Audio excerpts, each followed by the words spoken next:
റോമാക്കാർക്ക് എഴുതിയ ലേഖനം 5-ാം അധ്യായം 20-ാം വാക്യം നമ്മളിങ്ങനെ വായിക്കുന്നു.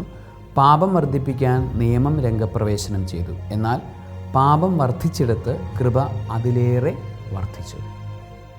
വചനത്തിൻ്റെ 2-ാം ഭാഗം എടുക്കാം. പാപം വർദ്ധിച്ചിടത്ത് കൃപ അതിലേറെ വർദ്ധിച്ചു. നമ്മളുടെ ജീവിതത്തിൽ പാപകരമായ അവസ്ഥകളുണ്ടാകുമ്പോൾ, ഒരുപക്ഷെ നമ്മൾ നല്ലവരായി ജീവിക്കാനായിട്ട് ശ്രമിക്കുമ്പോഴും കൊച്ചു കൊച്ചു പാപങ്ങൾ നമ്മളുടെ ജീവിതത്തെ അലട്ടിക്കൊണ്ടിരിക്കുമ്പോൾ നമുക്ക് വലിയൊരു ആത്മപീഡ ഉണ്ടാകാനുള്ള സാധ്യതയുണ്ട്. ഒരു ആത്മീയമായ പീഡ തന്നെ ഉണ്ടാകാനുള്ള സാധ്യതയുണ്ട്. പിശാച് നമ്മളെ നിരന്തരം ടോണ്ട് ചെയ്യുന്നൊരവസ്ഥ.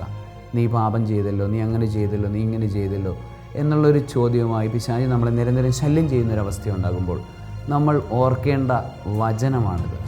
പാപം വർദ്ധിക്കുന്നിടത്ത് കൃപ അതിലേറെ വർദ്ധിക്കുന്നു. നമ്മൾ പാപം ചെയ്തു പോകുന്നുണ്ടെങ്കിലും അതിനും അപ്പുറത്തേക്ക് ദൈവത്തിൻ്റെ കൃപ വളർന്ന് നമ്മളെ വാരി പുണരും.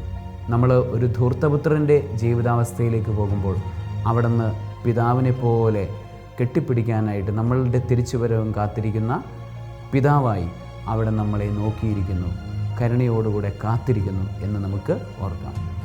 അനുദിന ജീവിതത്തിൽ പാപങ്ങളെ എടുത്തുമാറ്റി, പാപങ്ങളെ വിട്ടൊഴിഞ്ഞുകൊണ്ട് കൃപയുടെ ധ്യാനത്തിലൂടെ നിരന്തരം, ദൈവസ്നേഹത്തിൻ്റെ ആ ധ്യാനത്തിലൂടെ നിരന്തരം അവിടന്നിലേക്ക് അടുക്കുന്ന വ്യക്തികളായി തീരാൻ നമുക്ക് ശ്രമിക്കാം. സർവശക്തനായ ദൈവം, പിതാവും പുത്രനും പരിശുദ്ധാത്മാവും പാപമൊഴിഞ്ഞ് കൃപയിൽ ധ്യാനിച്ച് ജീവിക്കുവാൻ നിങ്ങളെല്ലാവരെയും അനുഗ്രഹിക്കുമാറാകട്ടെ. ആമേൻ.